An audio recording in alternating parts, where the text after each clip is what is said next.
Welcome to SoCal Cyclists Podcast, the podcast that brings you the people and practice of the Peloton. I'm your host, Brian Coe. Thank you for joining us on this special episode of the podcast. We've got kind of a party going on right here. We have a couple people from the folks at Bad Sea Roasters right here in Southern California. Guys, why don't you go ahead and introduce yourselves? I'm Ryan. And I'm Billy. And we're Bad Sea Coffee Roasters. And you brew and create some of the most interesting coffee conceptually, but also deliver it in a way to the cycling community and general community that's kind of unique. You're both cyclists, correct? Correct. Yep. And so you've decided to sort of marry the idea of bringing coffee together with riding bikes, which we are going to get into. But before we do that, I feel like we've been sort of ignoring a little bit of the listener mail. So first of all, listeners out there, we love to get mail. Reach out to me, Brian at SoCalCyclist.org. Hit me up on Instagram, SoCal_cyclist, or on Facebook, SoCal Cyclist Podcast. And we've got one that we've neglected for a while. But Ryan, do you want to go ahead and take that review? This one comes straight from iTunes. Yeah, I like this one. I think any beginner could relate.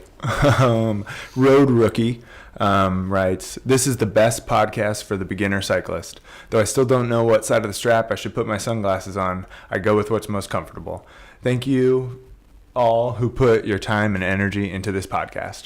Well, that feels good. I appreciate it. Yeah, and speaking of which side you're supposed to wear your sunglasses on, I grew up always being told you put your helmet on first, then your sunglasses on.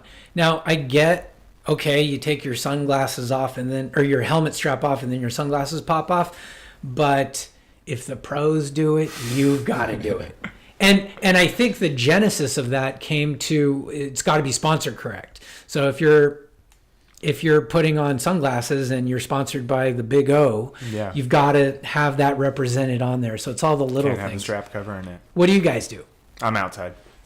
Outside. But I think it's aero. I had a helmet that the sunglasses in the helmet didn't go right, and so I had to put them on the inside. Oh. And I You're got probably made fun slower for it, too. I was. Yeah. I got made It's fun a of lot for of it. drag. A few years ago, I was watching the Tour de France, and it was one of the stages, kind of flat, boring stage. It was, I remember Andy Schleck was riding with no hands, took off his helmet, riding without his hands, put his sunglasses back on, was screwing with the helmet, put his helmet back on, buckled it, then took his sunglasses off, put them back on for the outside, and I was like, yeah, that's so pro. So I guess, back to the original iTunes listener, try them on the outside. Do what works for you. But I would say that if you want to kind of err on the fashionable side of things, what the pros do, put those sunglass arms on the outside of the helmet straps. So thanks for writing in. Keep that listener mail coming, and let's get into the episode. So you two, first of all, how'd you even get into the coffee game? Kind of goes back to home brewing, and so we're brewing beer at home, and I think anyone who's done that before has realized how out of hand it can get. And I'm not just talking how much you have to consume of your own beer, but my now wife kind of balked at how much equipment was consuming our kitchen, too many carboys fermenting in the corner and stuff. So we took a brewing hiatus, but still kind of had the itch to create something. So we found out that you could take apart a popcorn popper and roast your own coffee. So started doing that for ourselves. Friends got wind and started requesting we do a little extra for them. They started offering to pay for it, and then kind of snowballed from there. Billy's a web designer, so he launched our website a little over a year ago, started subscriptions through that, and it just continues to grow with home and office subscriptions and a few wholesale accounts at this point. So when you mention subscription, is that like Netflix for coffee? Original Netflix, non-streaming Netflix. Yeah. Most households would be on a every other week subscription. So we'll deliver a small, medium, or large bag dependent on how much they would go through in that time. And then, so they always are getting that fresh roasted coffee. So we roast every week and then deliver over the weekends. Okay. Or ship out during the week. And what makes you, I mean, are you like are you competing against Starbucks? I mean, it's kind of the competition. liquid that you get into, and you're like, how do we break into this when it's controlled by these big, massive businesses? You're sort of the little engine that could. Yeah, absolutely. It's definitely there's a niche for this. We call it we like the term craft coffee, but third wave craft coffee.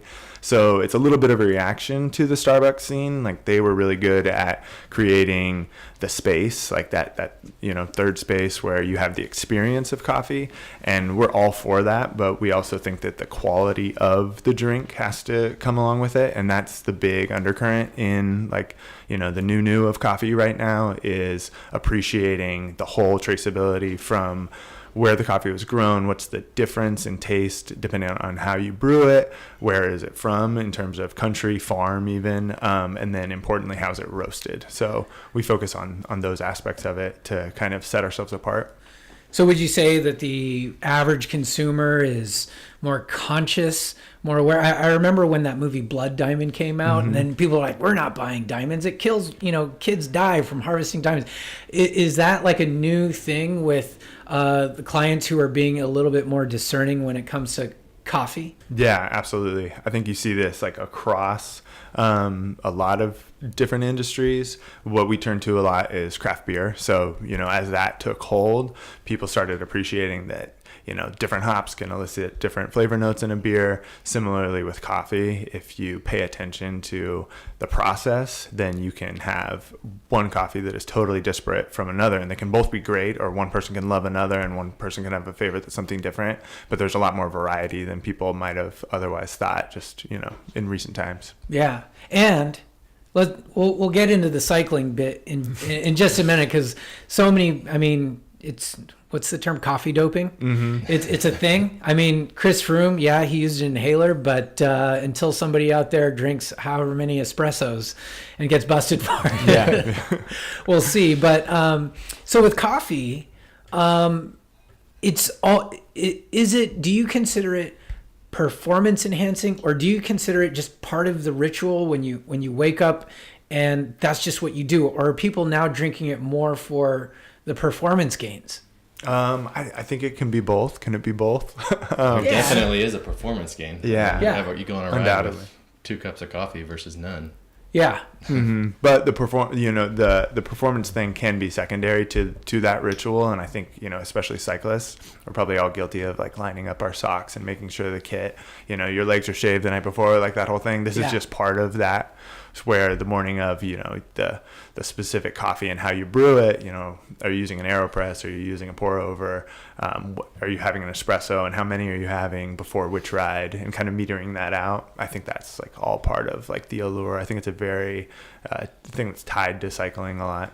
So true confession, I come from a background of, when I grew up, my family didn't drink coffee. Mm-hmm. They drank tea, and that was what was always in the house. I remember my dad kept a little thing of Folgers for when we'd have guests over, and then offer coffee and just spoon Folgers in there.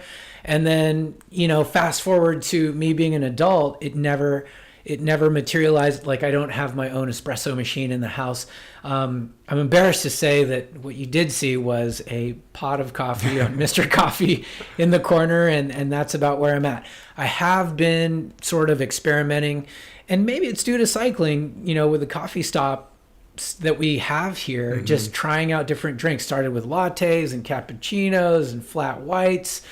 I tried the whole bulletproof coffee thing mixed with MCT oil in a blender, and that became a whole process. For a newbie, I would say I'm a Cat 5, hopefully a 4 by the end of this episode. When it comes to coffee, where does somebody get started in coffee and cycling and exercise and that kind of thing? Not just like you wake up and you drink coffee and go to work, which is what people do, but in terms of thinking about it, like, I have a race coming up. Here's what I need to do. Step up to the next level. Yeah, exactly. I don't think your story is too dissimilar. Definitely not from mine. Like, our parents, just had a thing of Folgers growing up, and it smelled great, but it tasted disgusting, And so anything that you do to deviate from like that stale cup of coffee, like that just is like bitter and acrid, is going to be better because it's going to be kind of like a thoughtful thing that you do before your ride.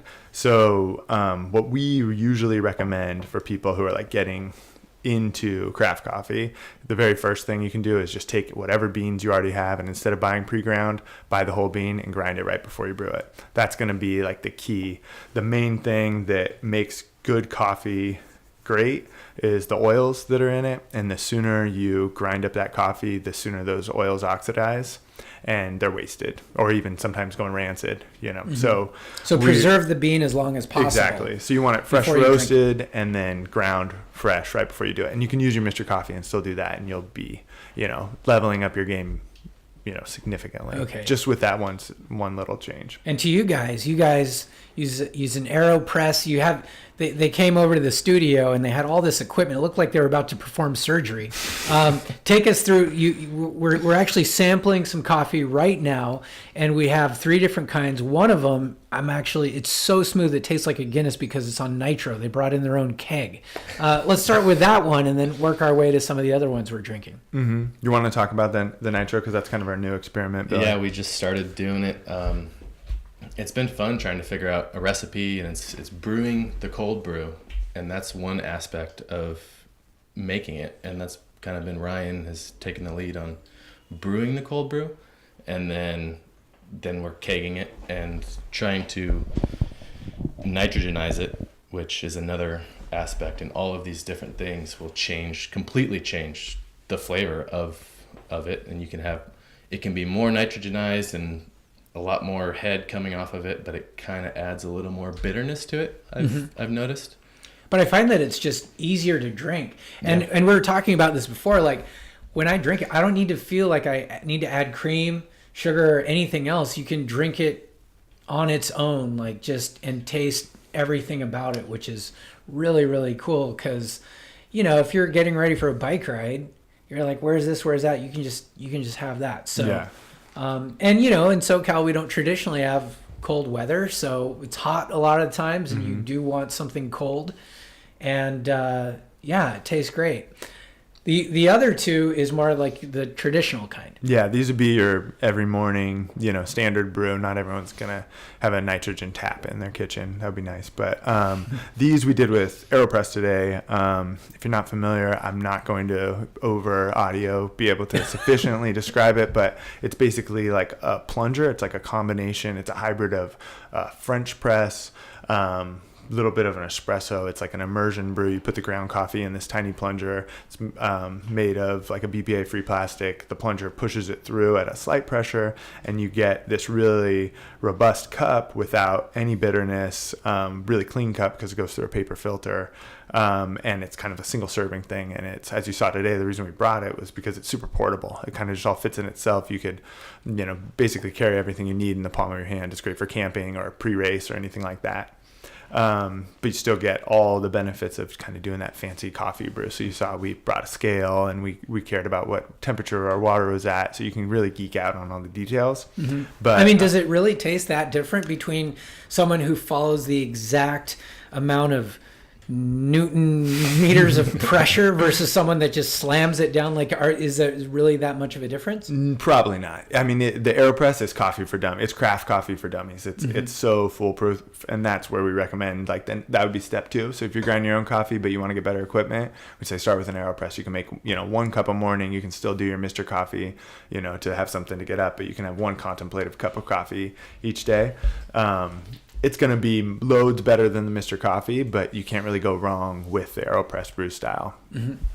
And the other thing you guys do is you host events and you put on events, things like that. I know the gravel world is, it's the cutest new lady on the block. Mm-hmm. Tell us about some of those events that you run with coffee, of course. Yeah, that's totally a scratch your own itch thing. That, I don't know, other than marketing, that's just a good excuse for us to get people together and have fun. So we'll brew coffee before and then go for a bike ride or something. So we've had a couple events that we've hosted. We Yeah. go to events sometimes, but that we've hosted. We had a dirt alley cat race a few months ago. It was kind of like a bicycle scavenger hunt.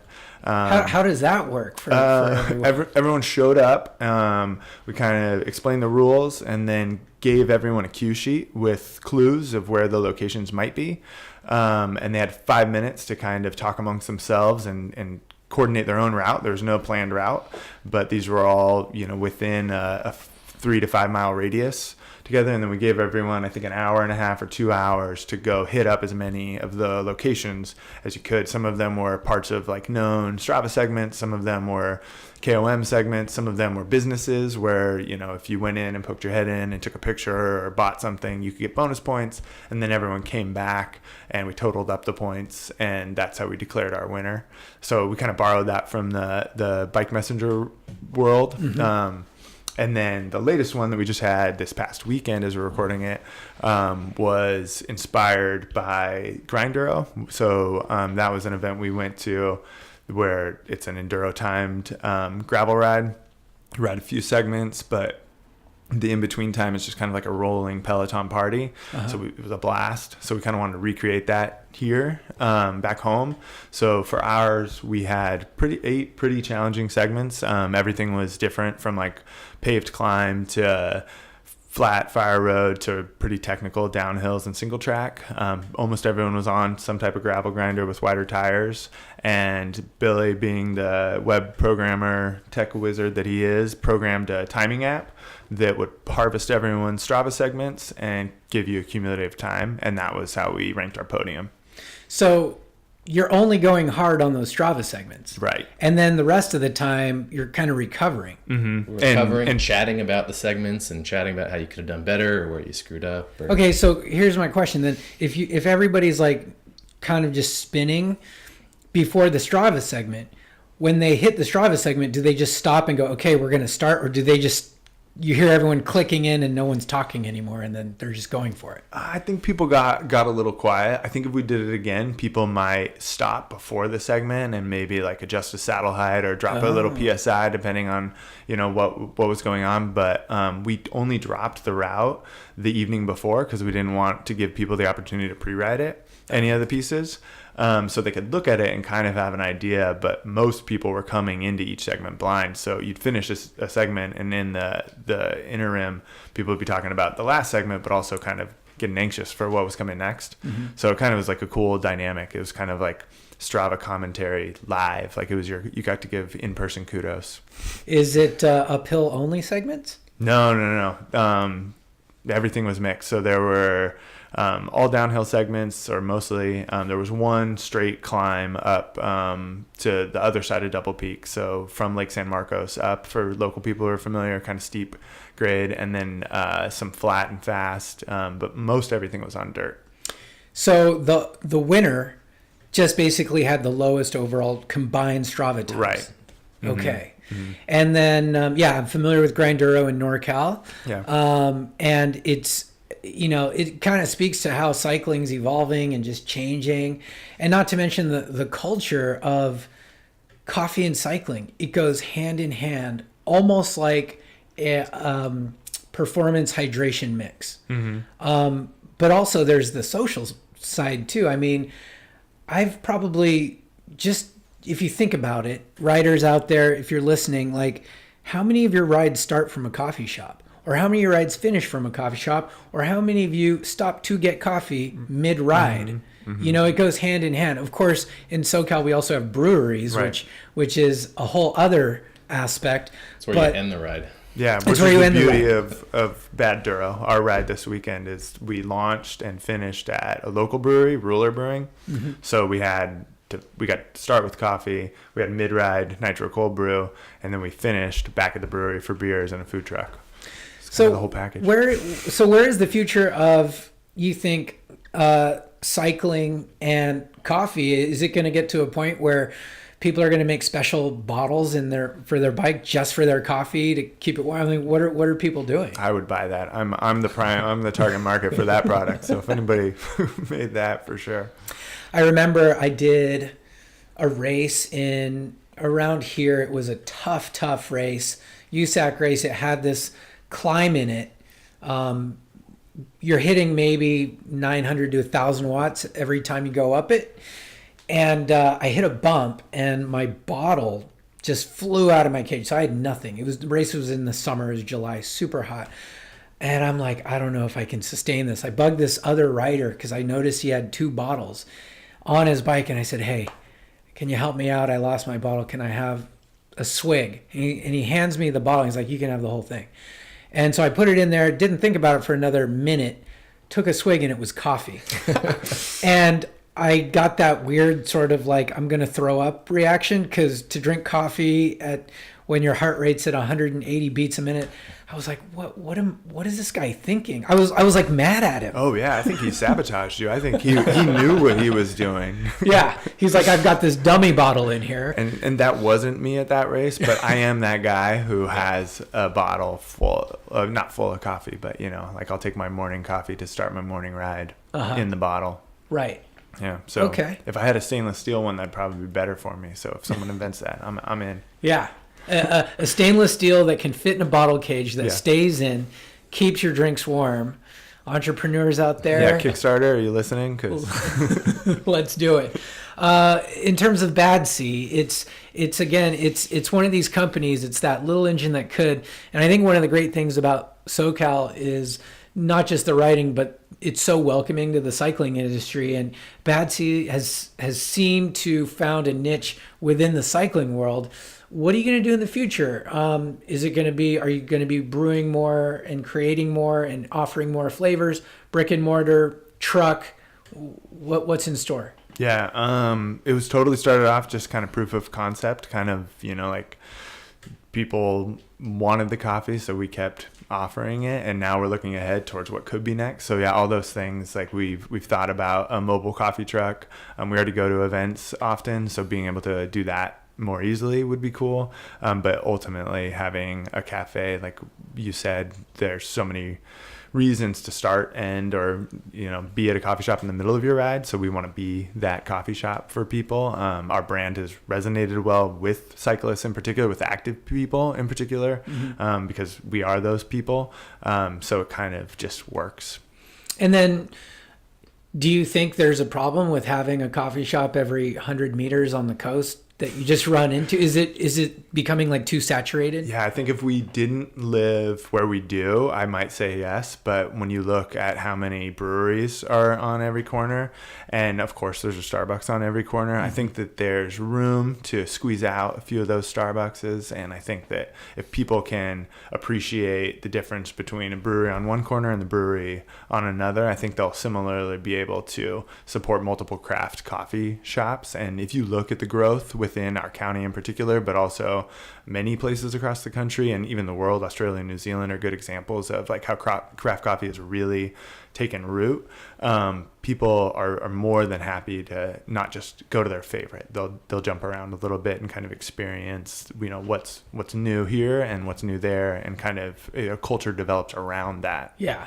Yeah, and I think your tastes actually change. So if you're a 16-year-old high school kid, it's all about the Frappuccinos and the extra whipped cream. And then you get a little bit older and a little bit wiser. So what's your give me your go-to coffee drink midweek, just standard, like what's your favorite? What do you guys recommend? Well, first give me your favorite for yourselves, and then what do you recommend for others? What do you, Billy? I just do straight Aeropress pretty much every morning. Straight Aeropress. Least amount of work, kind of a minimalist. Yep. Thing. You can really enjoy those. Do you put anything in the coffee, or you just drink it straight? Just black. If I know I'm gonna have multiple cups, I'll do a big Chemex. I'll do a pour over, and that will be like 3 cups. Okay. How many cups of coffee do you drink a day? If we can go there. Probably 4 to 5. Wow. We've got literature to support that is a good amount. Ryan, what about you? What's your go-to coffee? My standard morning would be a pour over that I split with my wife, and then middle of the day would be when I have my second, third, fourth, fifth cup, and that would sometimes be an Aeropress, but often it's an espresso.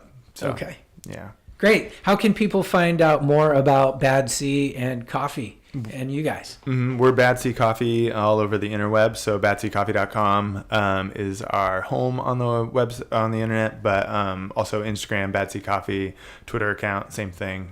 Those are the easiest ways to get in touch with us. And then you can order bags, request samples.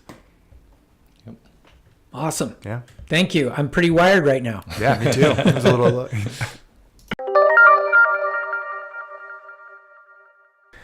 Coming up after the break, your ride is done, your coffee buzz is worn off. Now it's time for the juice, and we're talking the legal kind. When you're out riding, how often do you think about health insurance? Probably not very often. You only think about it when you need it. Well, let's talk about Health IQ real quick. The important thing about Health IQ is that 56% of Health IQ customers save between 4 and 33% on their life insurance. If you like saving money on car insurance for being a good driver, Health IQ saves you money on your life insurance for basically living a health-conscious lifestyle. So let me ask you this. If you've ever done a bike race, a fondo, a gravel event, a cyclocross race, a fun ride, you can qualify for Health IQ and have a lower rate than you probably normally do on your current life insurance. 70% of exclusive rate clients get approved in the top rate class, and it's one of the fastest growing insurance companies with over $5 billion in coverage. For more information, check out healthiq.com/SoCal to see if you qualify, and if you're listening to this program, you probably already do. Next up, we talk about race day fuel with Mode Sports Nutrition. Here's Asha Marler and Tama Walter. Eating healthy is fairly easy, but when it comes to sports nutrition or doing nutrition in a way where you help your body either with performance improvements or cutting down on recovery time, then it gets very technical very quickly. And besides that, or understanding really what you do or have to do, planning out the meals, going shopping, preparing the food, cleaning up, it just becomes really time intensive. Becomes another job. It becomes Because another I know job, that yeah. for a lot of athletes, the eating sometimes can be the easy part because they're just burning so many calories that they can eat foods that are calorically dense. And it's funny because I find that I have two sets of cycling friends, those that just go to In-N-Out Burger all the time, and then those that are just concerned about every macronutrient that they can pronounce. And it's almost like one extreme to the other. But there is, I think, a movement in real food, real ingredients, real sort of approach, a holistic approach to nutrition, which, came out of the 80s when everything was synthetic and everyone thought we're going to have food in pill form. And now people are kind of coming back to eating real food and having real ingredients. Asha, you're a future Olympian. How does it sort of play into your life when it comes to nutrition and specifically hydration? Specifically hydration, I think similar to what Tamo said, a lot of athletes, well, first of all, sports nutrition, right, is really raising the bar. Like eating your vegetables and protein and whatever, like that seems more intuitive. But when you're trying to cater the needs of whatever sport or whatever type of athlete you are, it's just a whole other layer, and I think dimension if you really want to maximize nutrient absorption and the timing of your food, the quality of the food. In regards to hydration, I think it really is maximizing the ingredients and the quality of that hydration, right? So it's not even a game of just enough fluid or just enough water, but making, what we kind of like to say around us is making your water or your hydration work smarter, not harder. And But it seems like a lot of people aren't drinking as much water. You know what I mean? Like water used to be kind of the gold standard, and it was drink water out of the rubber hose when you're working out on a hot day. And now it's everybody's got some sort of sports hydration drink mix or bottle or something that they're taking, and it seems like water went from number one to, somewhere in the high teens. It seems like Mode is in a very, very saturated market, with lots of competitors out there. What does Mode do to differentiate itself? So the product that we started the company with is a cold pressed performance or power drink, as we call it, and we combine the best of two worlds, which is on one side the nutritional spectrum of cold pressed whole foods, so essentially fresh food, and on the other side combine that with the efficacy of extracts or concentrates. We use natural extracts in different ones in different drinks, but for example, ginseng, curcumin, pomegranate. So they're at this point studies that clearly correlated either performance or recovery effects with certain dosages of those extracts. And what we haven't seen anywhere in the market space so far is the combination of those two things. You either find supplements or extracts in powderized form, whether they're synthetic or just natural, or, as most people know, you can go to a juice bar and just get a cold pressed juice. Now, those juices usually lack the amount of active ingredients that you would want as an athlete. They're good for you, they're healthy in many cases. Usually they're more geared towards certain tastes. It's kind of geared toward like the whole yoga mom, soccer mom demographic. Yeah, and not that there's anything wrong with that, but it seems like there's one right down the street. Yeah. It's a juice place, and it's just it is like it's not cheap, and it's very it's not really catered toward athletes. No, it's typically taste driven. So you have people that want to do somewhat healthy nutrition in some form, in this case then a juice, but it's typically health driven or taste driven. And in our case, we took an approach where we picked all ingredients for a very particular reason and then end up with a flavor profile that's also very fresh. But the main reason for it is to really increase or improve performance and recovery time. And that we haven't seen really anywhere else in the market space. It's a very unique product. Generally speaking, sports nutrition, yes, is somewhat saturated. There's a lot of synthetic stuff out there. I mean, what is it going to take down Gatorade? They're by far the biggest out there. Honestly, I think what it takes is a company that is just in the right spot at the right time. So what we've been saying in conversations with customers or other people that ask us about our products is often that we wouldn't have been able to do our products or even build our company 10, 15 years ago because there's been so much research in what natural nutrition and natural ingredients can do. That is one argument. The other point is consumer demand has completely changed. People do demand more natural foods. They look at labels differently than they did 10, 15 years ago. I remember I used to think Jamba Juice was healthy. Yeah, well, exactly. It's so not. And it's a slow process, right? People yeah. understand certain aspects of nutrition and food over time to different degrees, but now we know more, and not only from research and scientists, but also the average person just knows more about nutrition than 10, 15 years ago, and they care more about it. They demand different products. There was a Nielsen study from last year that looked into the nutritional behavior of 25,000 people across 25 countries.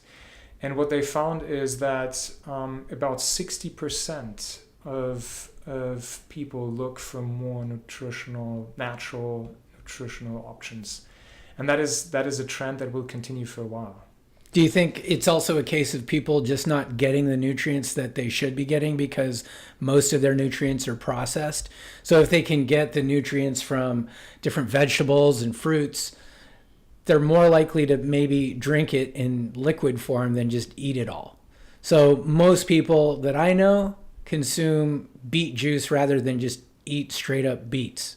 Not that I love beets. Yeah.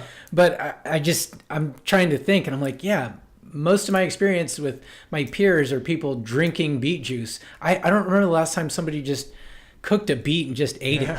you know. So We is made it the same experience. Same experience, and that applies to our pre-workout drink and the beets that you reference, as well as the recovery drink that has about 1.4 ounces of cold pressed whole foods in it. And I fall into that category. I have never been a big salad eater. If I drink this 8-ounce bottle, that is a salad in a bottle. I mean, that has other advantages too, but Yeah. I do get a lot of the nutrients that I otherwise would have to consume in a different form. And it makes it easy.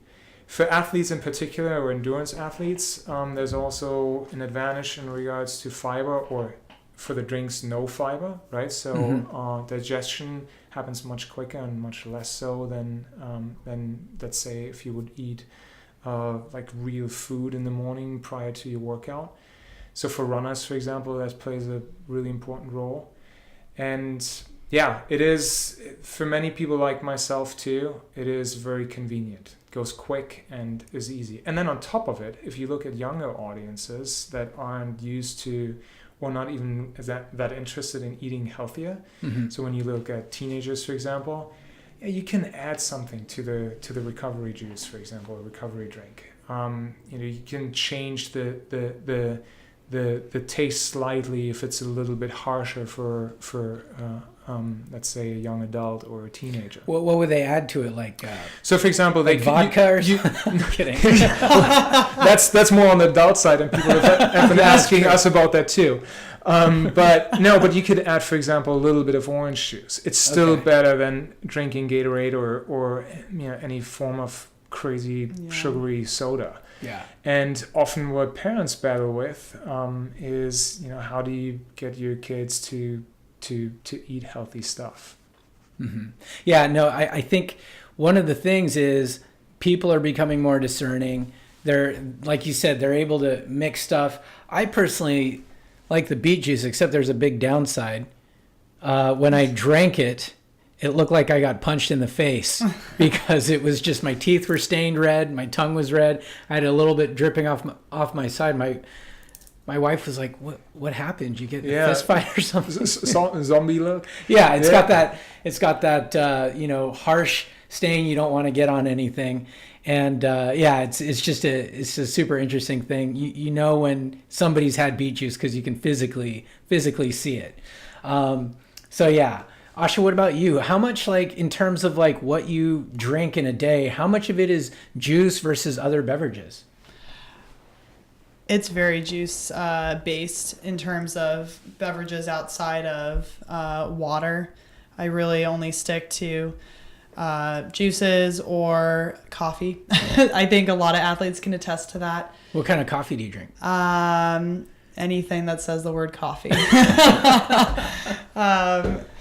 But I do struggle with that as an athlete because there are so many juices and products out there. But for me, as a more, a totally different end of the spectrum, like a sprinter, jumper, non-endurance sport, I care a lot about having actually lower sugar, lower carbs in my beverage choices. And so it is difficult to find juices that have not only the quality but lower caloric content than a lot of products out there. But and is it a matter of just people grow up on what they grow up on, so they're used to a certain taste? So if you had nothing but Diet Coke for the first 10 years of your life, you're almost accustomed to craving that sort of taste. So anything different than that, like, I know there's going to be some people out there that drink cold pressed juices and are going to think it tastes weird, right, because they're just not used to it. Right. And there's going to be some people that drink coffee, who aren't normally coffee drinkers, that, so in a sense, is it an acquired taste to a lot of people? Like, is there a learning curve? There is. I would say, just from my own experience and friends and their families and kids, you can tell whose kids grew up with eating just healthy from the very beginning and whose kids didn't. And it is a little bit of a learning experience. It's a question of getting used to certain tastes and the the perception of taste also changes over time. I was at a conference last year where biologists and nutritionists, there was one of the speakers talked about exactly that, because they were, she was part of an organization that tries to change food habits specifically for kids, and she was saying that it can take up to 15 times for kids to try a certain food until they get used to it or like it. And often what happens is parents give up, because maybe you stick with it 2, 3, 4, 5 times even, but most of them give up at some point, where it's sometimes just a question of repetition and getting used to it. And I think a lot of adults, for example, have experienced situations where you actually start liking the fresh taste and the rich taste of natural foods once you do it for a while. And then you start craving it too, because you realize or notice what the difference is between highly processed foods or foods that just start seeming to be really stale or flavorless. And so there's definitely a question or an element of getting used to it and reprogramming your mind and your taste buds and perception. Yeah, I can totally attest to that, because kids are picky and parents can pick and choose their battles when it comes to that. And sometimes it's like, fine, it's a Tuesday and it's late and the kid's running around and you just microwave some chicken nuggets and call it a day. And then other days you're like, I'm on a mission. I want to get my kid to be the healthiest one out. So it kind of, it's not just kid, but it's kid and parent related. I'm guilty of feeding my kids maybe not the most whole, organic, unprocessed foods from time to time, but big picture, I think as somebody who grew up as an athlete, we all grew up as athletic people. Every now and then, I think it has to do with balance, and it's good mentally too. I mean, like if you're that serious about nutrition, which is great, you also have to be adaptable with that nutrition. A lot of pro cyclists, don't do well because they have, some of them are so strict about their diets, and you put them in a situation when they're racing on the pro tour and they have to travel from shitty hotel to shitty hotel, and they have to have this and that nutrient and they just can't get it and they have to eat what's there. A lot of the cyclists who really persevere can thrive in any environment. So if you look at some of the earlier athletes who toughed it out and ate horse meat if they had to, then they just did it and could still perform. Whereas now, I think, athletes are learning to travel with food, which helps them, and B, athletes are also learning to be a little bit more flexible when it comes to that. Absolutely. So, I don't know, you travel a lot all the time for events and I things just like had that. an experience like that, and so it's really funny. At my last competition, my teammate and I were like, okay, we were staying at a hotel. We were looking for this healthier, more fulfilling breakfast for competition.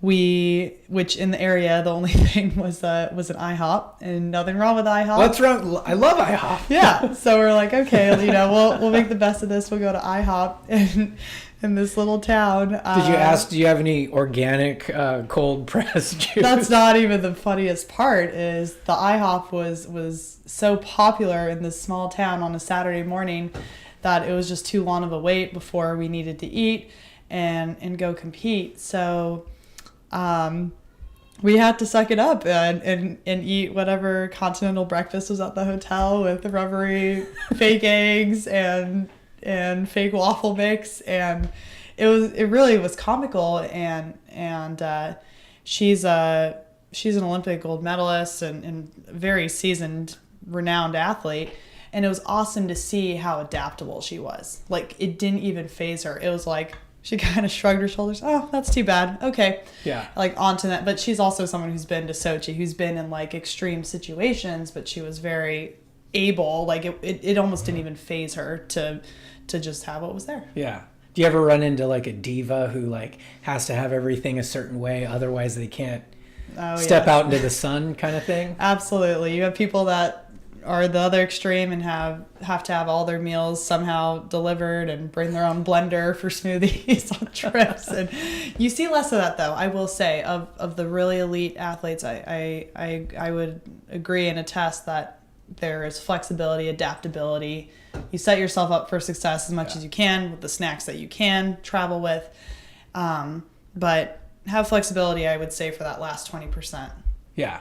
And I think since more people are learning to travel with their food and nutrition, some of the juices and stuff, it fits right in because they can just keep it, chill it anywhere, and then take it with them until, their event is over. Exactly. Or recover with it, depending on if it's a post-exercise kind of thing. Absolutely. Yeah, we actually had a customer that just went on the 777 event. Have you ever heard of that? 777 is for 7 marathons, 7 days, 7 continents.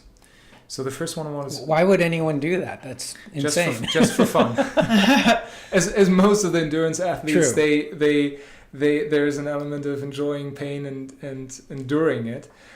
But he took our products onto the trip, and to some extent it's probably easier to do it today than it was like back in the day. There's a different awareness of what you want to do, or just keeping your rituals intact even if you travel. But yeah, it certainly is possible, and people that really care about it, they make it possible too. So he froze the product and just took it on the plane. The cargo area in the plane is sort of at the refrigerator temperature anyway, so it's not that complicated. So we know you're at the forefront of some of the most advanced sports nutrition on the market, especially when it comes to hydration, different types of things that athletes use. I want to take a step back and let everyone know that you're all real people. And I want to go ask you too, what was the last thing you ate that was just the most basic, just food that you're not most proud of, but something you just ate or drank that is just like, this is what I had to have. What'd you have? Bacon. I love bacon. Okay. That's not, bacon. I wouldn't say bacon's bad unless you're a vegan or vegetarian. No, I would say though, it's very basic. It is. You've like wherever you go in the country, you get bacon, which is great. And some of the cycling trips, multi-day cycling trips I've been on, it's just fantastic that at the end of the day or whatever small town you roll through, bacon is one of those things that you can get everywhere. It's pretty basic. Nice. I pretty much always either go donut or French fries. Whoa. Those are my weakness, yeah. Donut or French fries. That is the food of champions.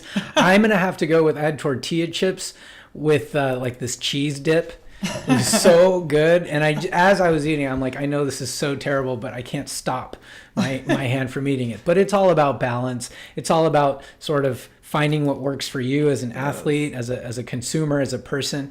How can people find more about Mode online? Best way is to go to our website. It's myfitmode.com. Bunch of information about the products, about the company, about the ingredients online.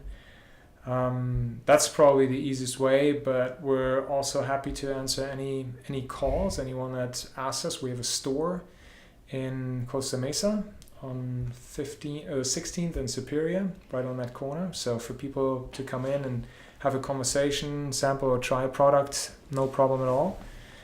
And yeah, so we're available via email, really through all channels, social media. We have people reaching out to us via Instagram, via Facebook, and are good about getting back and answering questions that they might have.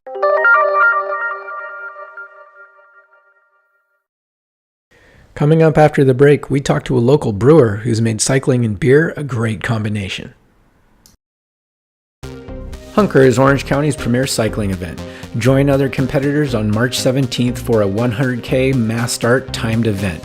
You can go for your PR and ride as an individual as well as teams of 5. Hunker is all about the future of cycling with U23 racers racing free with a paid U24 entry.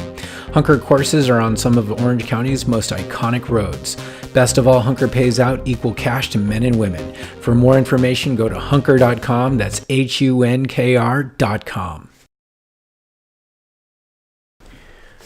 Welcome back to the SoCal Cyclist podcast. Raleigh Macias is the owner of Ruler Brewery. He's found a way to combine his love of beer and cycling in Ruler Brewery in San Diego, California. Here he is as we talk about his almost year-to-the-date anniversary of his brewery.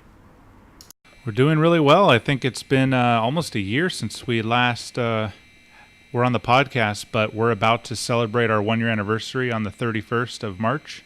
Man, what a difference a year makes. Yes. It is so huge. What's been like can you point out to any like one single thing that you've done in the past year that was like, wow, that was a game changer? Or has it just been a slow, steady progression? It's been slow, steady increase in business. The biggest thing is we are really involved in, as you know, Ruler Brewing is a cycling branded brewery, and we've just tried to immerse ourselves in every part of local cycling that we can. So that's just brought a lot of business and attention. You know, we're sponsoring John Hornbeck's Spandex Stampede rides. We did the Volume 2, and now we're going to be doing Volume 3 as the primary beer sponsor. We started a Wednesday night gravel ride out of the brewery when the time was, you know, getting dark later, and we're going to be resuming that now that the time has changed. And we're just getting out there. We sponsor the Ride triathlon team, Ride and Wadi Inc., and we're sponsors of the Eliel Factory team. So just getting involved everywhere. Michael Marks started a new team, Courier. We're a beer sponsor for them. So that's really helped just gain notoriety in the cycling community as the beer people for cyclists. So in a way, this has almost become the unofficial clubhouse, or at least the social side of bike shops. It used to be, you know, you would have your meetings at the bike shop after they closed, and you'd meet in the back where the mechanics wrenched on bikes.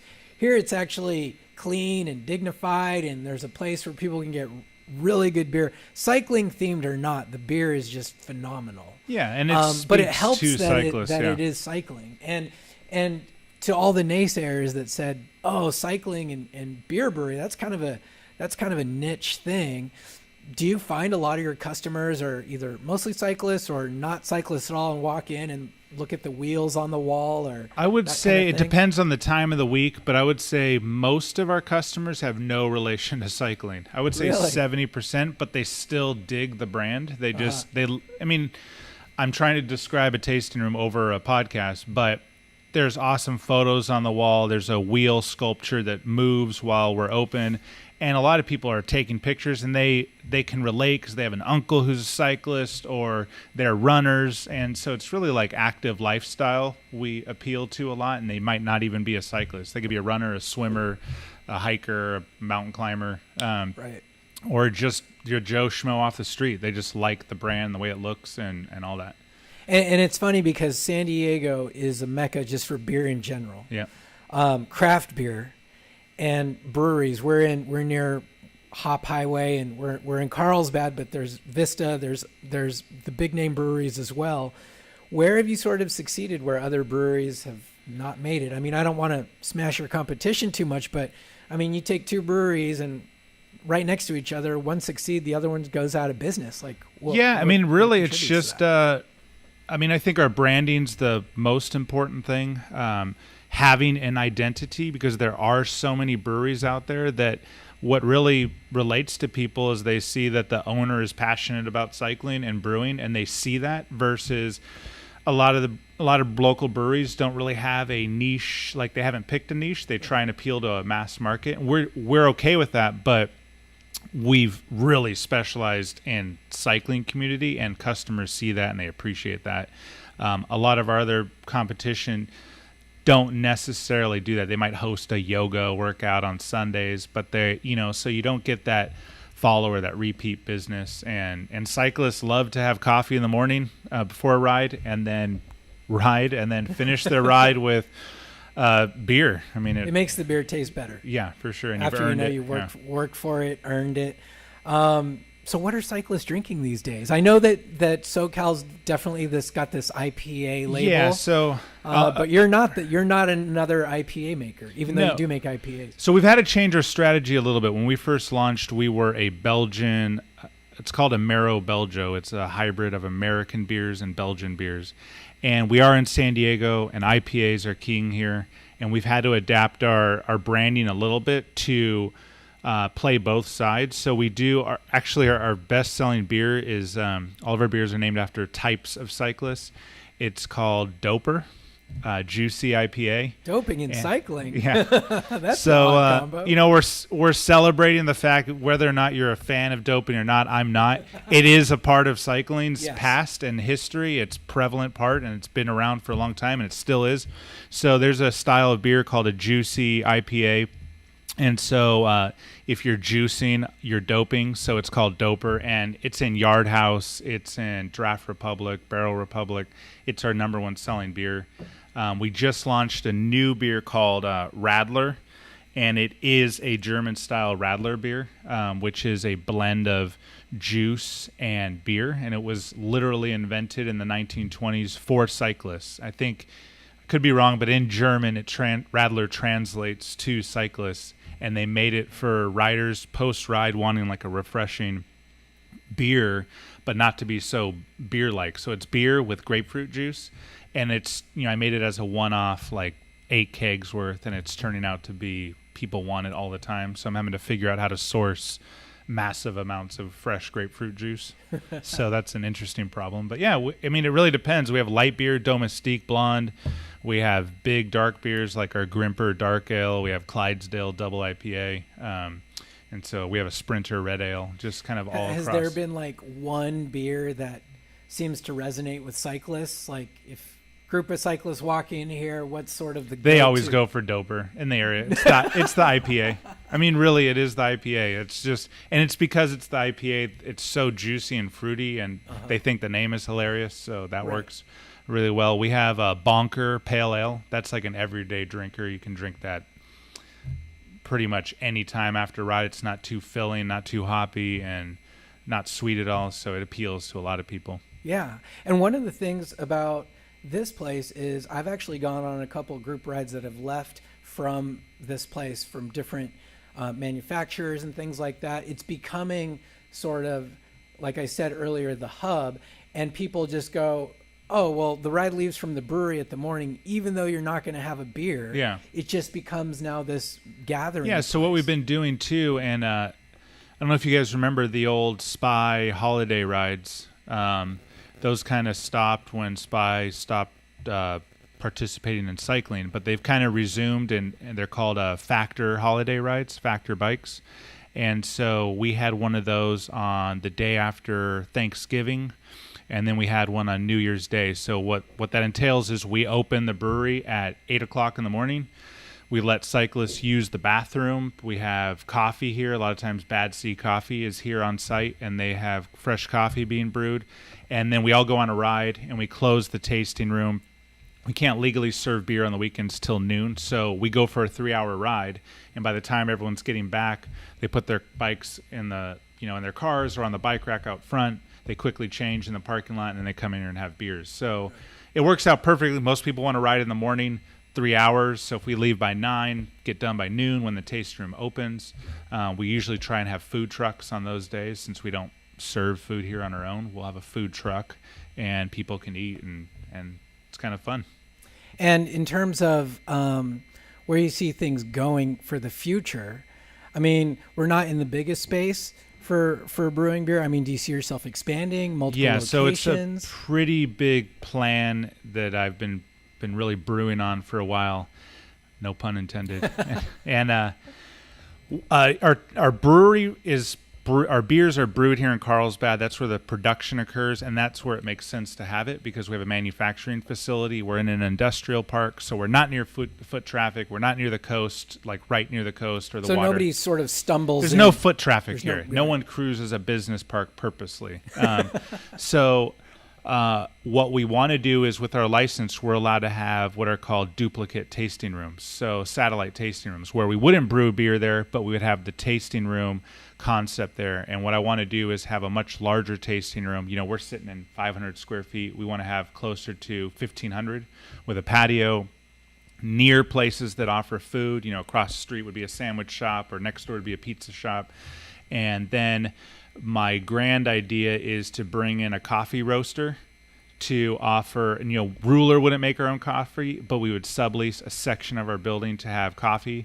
And then we would have not a bike shop, but a very high-end bike build, single bike stand to do high-end bike builds for customers who are ready to buy their next bike, and they want us to, you know, pick out the frame and hand pick out the wheels, and we'll wrench and build those bikes. But we wouldn't stock, you know, every bar and stem and saddle and wheels. It wouldn't be a bike shop. We would have, you know, tubes and some tires and patch kits and nutrition for people to buy before a ride. But imagine sitting in a tasting room and front and center is a elevated bikes station where they're building a Canyon or a Factor or whatever, you know, have you, a custom bike they want built. That'd be kind of cool. Maybe do some high-end bike rentals for people visiting, but really just really bringing that cycling in, having the coffee, food nearby, and it's getting like our you're license. fusing the whole industry in one and place. be the meetups. And we're not, you know, we have a lot of partners in that who've helped us, like Mozzie Bikes and so forth, but we've made it very clear that we are not the house of only Mozzie Bikes. So we're trying to be a neutral party to really, you know, rival teams can meet up and not, and not this have is to a worry safe about- spot to hang out. And if Factor wants to do a holiday ride here or throw their Christmas party like they did last year, we're going to welcome with open arms. We're not going to say, oh, we're Mozzie people. It's and this is like the, you know, people can come in from different teams and chat, and we're going to really support everyone. We don't want to get fed up, you know, held up in only certain brands we work with and so forth. So it's just hopefully the place like coffee shops where you can meet and chat about cycling.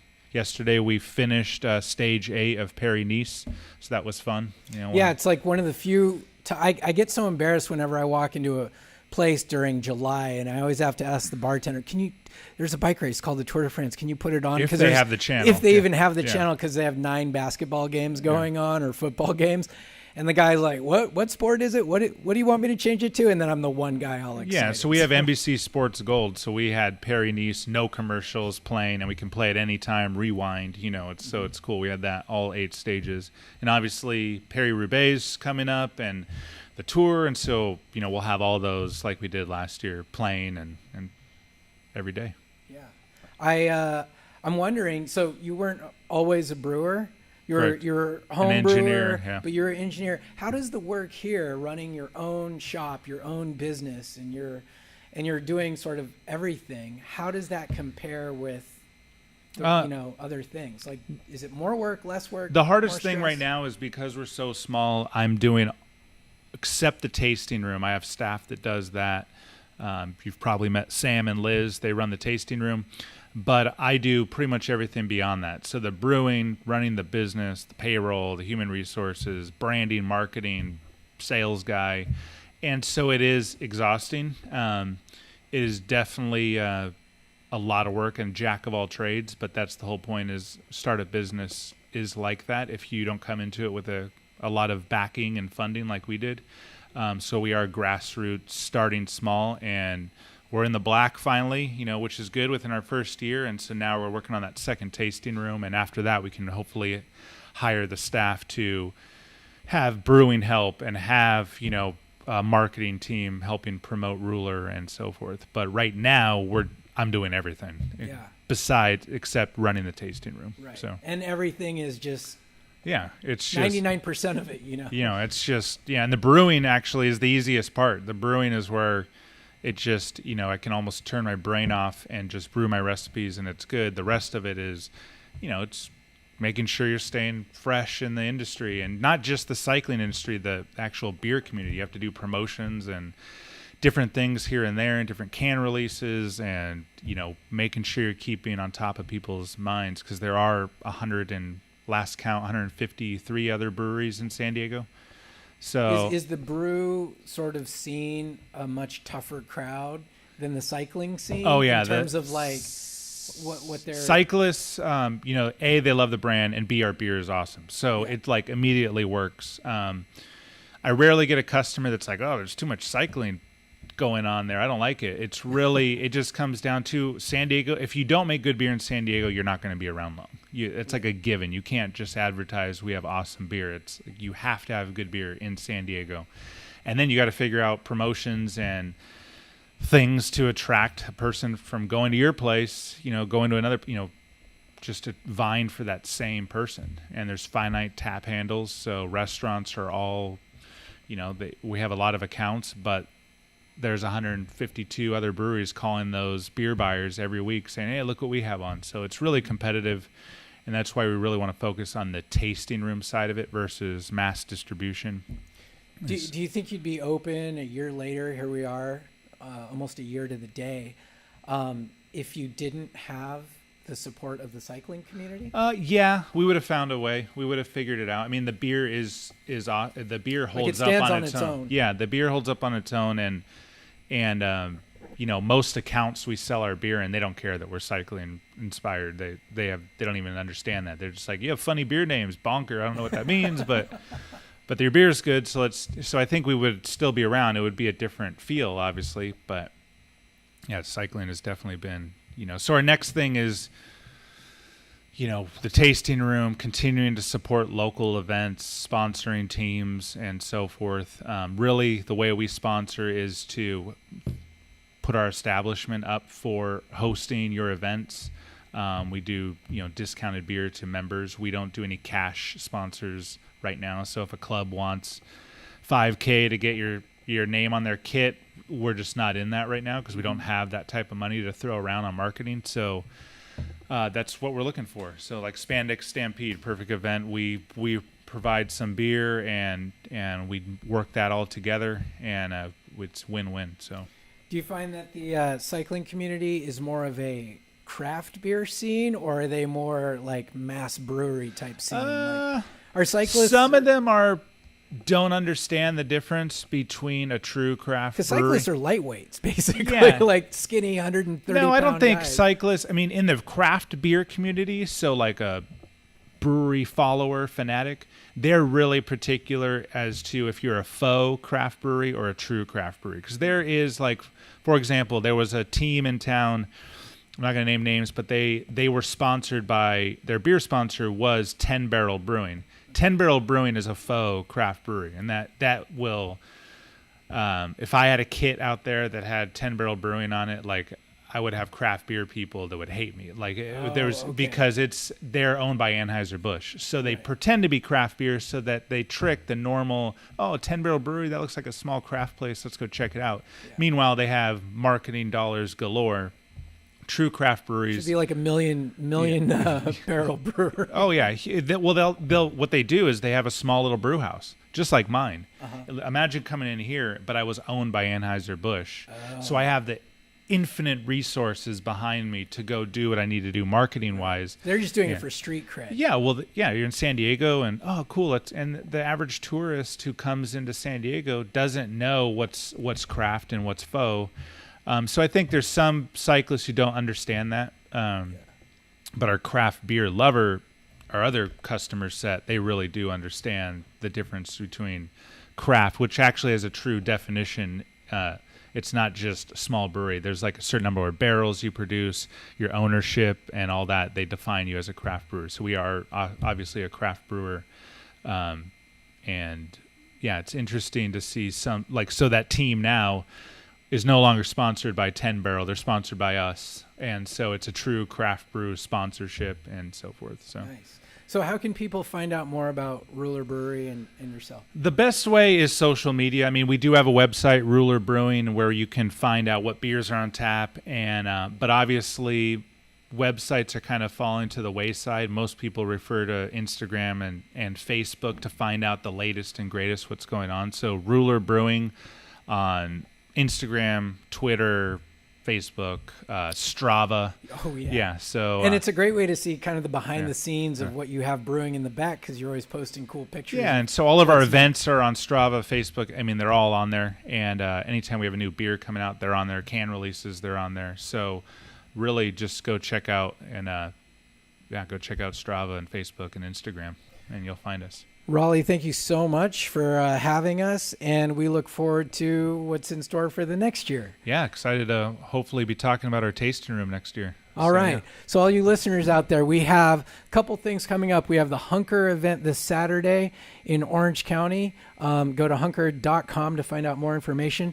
So for Ryan, Billy, Asha, Tamo, and Raleigh, this is Brian Coe saying, respect the wave.